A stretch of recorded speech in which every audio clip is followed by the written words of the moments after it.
ফাঁসির রায়, দল নিষিদ্ধ, হাজার মামলা। দেশের মাটি থেকে 2 বছর ধরে নির্বাসনে থাকার পর শেখ হাসিনা বলে উঠলেন এই বছরই ফিরবেন বাংলাদেশে। এর আগেও বেশ কয়েকবার দেশে ফেরার ঘোষণা দিয়েছেন তিনি। তবে মৃত্যুদণ্ডের রায় মাথায় নিয়ে এই ফেরার ঘোষণা কতটা বাস্তবসম্মত, নাকি স্রেফ রাজনৈতিক বার্তা ছড়ানোর কৌশল, এমন প্রশ্ন উঠেছে নানা মহলে। ভারতীয় গণমাধ্যম এনডিটিভিকে দেয়া এক ইমেইল সাক্ষাৎকারে প্রায় 2 বছরের নির্বাসন জীবনের নীরবতা ভাঙলেন আওয়ামী লীগ সভাপতি। জানালেন দেশে ফেরাটা তার ব্যক্তিগত উচ্চাকাঙ্ক্ষা নয়, এটা তার জনগণের রাজনৈতিক অধিকার আর গণতন্ত্র পুনরুদ্ধারের লড়াই। নিজের বিরুদ্ধে হওয়া মৃত্যুদণ্ডের রায়কে অবৈধ, অসাংবিধানিক আর রাজনৈতিক প্রতিহিংসার ফসল বলেও দাবি করলেন তিনি। তার ভাষায়, বিচার বিভাগকে ব্যবহার করা হয়েছে দলকে নেতৃত্বহীন করার হাতিয়ার হিসেবে, আর এমন চেষ্টা আগেও হয়েছিল, ব্যর্থ হয়েছিল বারবার। 2024 সালের 5 আগস্ট ছাত্র জনতার অভ্যুত্থানের মুখে দেশ ছেড়ে ভারতে পাড়ি জমান শেখ হাসিনা। তারপর থেকে দিল্লিতেই কাটছে তার নির্বাসিত জীবন। 2025 সালে মানবতা বিরোধী অপরাধের মামলায় আন্তর্জাতিক অপরাধ ট্রাইব্যুনাল তাকে মৃত্যুদণ্ড দেয়। একাধিক দুর্নীতির মামলায়ও হয়েছে সাজা, আর দেশের বিভিন্ন থানায় তার বিরুদ্ধে চলছে অসংখ্য মামলার বিচার। প্রতিটিতেই তাকে দেখানো হয়েছে পলাতক হিসেবে। তার আগে মে মাসেই আওয়ামী লীগের সব কার্যক্রমে নিষেধাজ্ঞা বসায় সরকার, স্থগিত হয় দলটির নিবন্ধনও।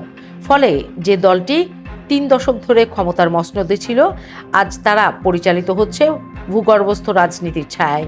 কিন্তু এত প্রতিকূলতার মধ্যেও দলের 77তম বছরে এসে তিনি বলছেন, জনসমর্থন কখনো তাদের ছেড়ে যায়নি, বরং নিপীড়নই দলকে আরও শক্তিশালী করছে। সাক্ষাৎকারে নিজের সরকারের আমলের উন্নয়ন পরিসংখ্যানও তুলে ধরেছেন তিনি। দারিদ্র্যের হার নামিয়ে আনা, খাদ্য উৎপাদন কয়েক গুণ বাড়ানো, বিদ্যুৎ সুবিধার সম্প্রসারণ, সাক্ষরতার হার বৃদ্ধি।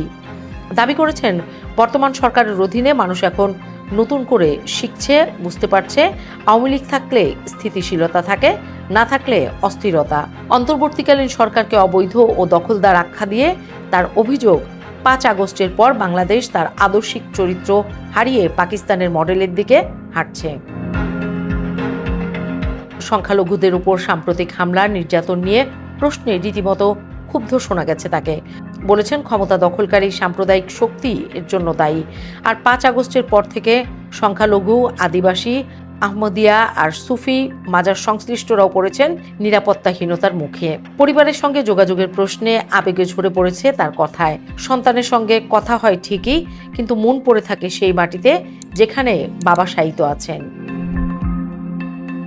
বিএনপির সঙ্গে আলোচনা চলছে কিনা এমন প্রশ্নে স্পষ্ট জবাব দিয়েছেন হাসিনা। বলেছেন, আওয়ামী লীগ কারো কাছে রাজনৈতিক দয়া ভিক্ষা করে না। নিষেধাজ্ঞা প্রত্যাহার বা ন্যায় বিচার কোনো অনুগ্রহ নয়, এটা সাংবিধানিক অধিকার। আর যে কোনো সমাধান হতে হবে গোপন দর কষাকষির বাইরে, জনগণের আকাঙ্ক্ষার ভিত্তিতে। অথচ বাস্তবতা হলো, তাকে ফেরাতে ভারত সরকারকে চিঠি দিয়েছে ঢাকা, কিন্তু দিল্লি এ নিয়ে এখনো মুখ খুলেনি। প্রশ্নটা তাই থেকে যায়, মৃত্যুদণ্ডের রায় মাথায় নিয়ে দেশে ফেরার এই ঘোষণা কি নিছক রাজনৈতিক চাপ বাড়ানোর কৌশল, নাকি সত্যি বাস্তবায়নের পথে এগোচ্ছে কিছু? 1 বছরের সময়সীমা বেঁধে দেওয়াটাই বলে দিচ্ছে, চুপচাপ বসে থাকার রাজনীতি ছেড়ে এবার সরাসরি মাঠে নামার বার্তাই দিতে চাইছেন তিনি। কিন্তু এই ঘোষণা শুধু ঘোষণাই থেকে যাবে, নাকি আসলেই তিনি দেশে ফিরবেন, সেই প্রশ্নের উত্তর দেবে আগামী কয়েক মাসের রাজনীতি।